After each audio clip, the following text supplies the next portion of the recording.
Hello, আসসালামু আলাইকুম বন্ধুরা। ইউটিউব চ্যানেল নূর ওয়ার্ল্ডে আপনাদেরকে স্বাগত জানাচ্ছি নূর কিচেন থেকে। লাইক, শেয়ার, কমেন্ট করবেন প্লিজ। আজকে আমি আপনাদেরকে দেখাবো রুই মাছের ডিম দিয়ে বড়া। আমরা সাধারণত রুই মাছ আনার পর যে বিশাল ডিম পাই সেটা অনেক সময় মাছ রান্না করার সময় দিয়ে দিই। আমি আজকে একটু ভিন্ন স্বাদে ডিমটাকে বড়া বানাচ্ছি। এখানে উপকরণ কোনো কিছুই আমি দেখাচ্ছি না।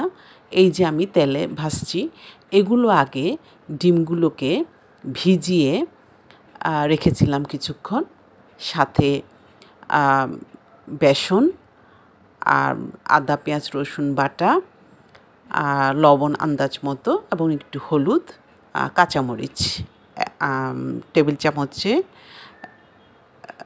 হাফ চামচ কাঁচামরিচ, যে যেমন ঝাল খেতে চায় তেমন। তো বন্ধুরা, আপনারা আপনাদের স্বাদ মতোই ঝাল, যারা বেশি খেতে যাবেন একটু কাঁচামরিচের ঝালটা একটু বেশি দেবেন, আর যারা কম ঝাল খেতে চান তারা কম কাঁচামরিচ কুচি করে দেবেন।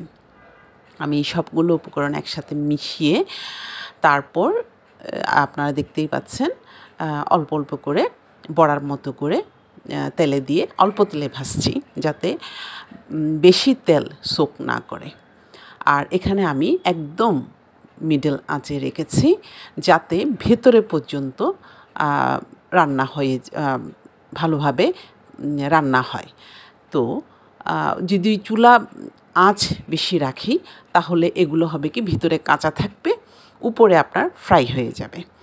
সো একটু মিডল আঁচে রাখলে ভেতর পর্যন্ত রান্না হবে, যেটা পরবর্তীতে আমি একটা মশলা করে রেখেছি, যেটা মাছের মশলা করতে পারেন অথবা মুরগির মাংসের মশলা, যেটা আদা পেঁয়াজ রসুন বাটা দিয়ে একটা মশলা তৈরি করে সাথে একটু সস দিই, একটা মশলা তৈরি করে রাখি, যেটা আমি এই ডিমের বড়াগুলো ভেজে আমি সেই মশলাটাতেই এই বড়াগুলোকে দেব। তো এই হলো একটু ভিন্ন স্বাদের ডিমের বড়া। আপনারা সাধারণত অনেকেই এটা করে থাকেন, তাই আমি আর বিশদভাবে কিছু বললাম না। তবে আমার কাছে মনে হয় যেন একটু ভিন্ন স্বাদের, একটু অন্যরকমভাবে নিজের রান্নাটাকে একটু অন্যরকমভাবে করলে হয়তো মুখের স্বাদটাও একটু বদলায়, আর খেতেও ভালো লাগে। সবসময় একরকম খাওয়া তো সবার ভালো লাগে না। এই যে আমি এখানে মশলাটা করে রেখেছি, পেঁয়াজ আদা রসুন বাটা দিয়ে একটা মাছের মশলা অথবা মুরগির মশলা করে রাখলেই এটা যখন আমি আবার মশলাতে দেব তখন এটার স্বাদ সম্পূর্ণভাবে বদলে যাবে। আপনি এই বড়াটাকে সাধারণভাবে ডাল দিয়ে, ভাত দিয়ে খেতে পারবেন, আবার এই মশলাতে যদি দিয়ে দেওয়া হয় তাহলে এটা আপনি দুবেলাও খেতে পারবেন, এবং এটা একটা ঝোল থাকবে, যার জন্য এটার টেস্টটাও অন্যরকম থাকবে, মজাদার হবে। তো বন্ধুরা, আপনাদের কেমন লাগলো আমার ইউটিউব চ্যানেলের এই রান্নার রেসিপিগুলো? আপনাদের কেমন লাগে?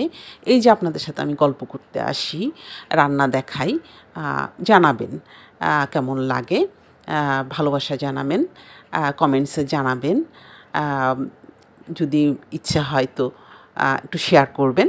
ধন্যবাদ সকলকে।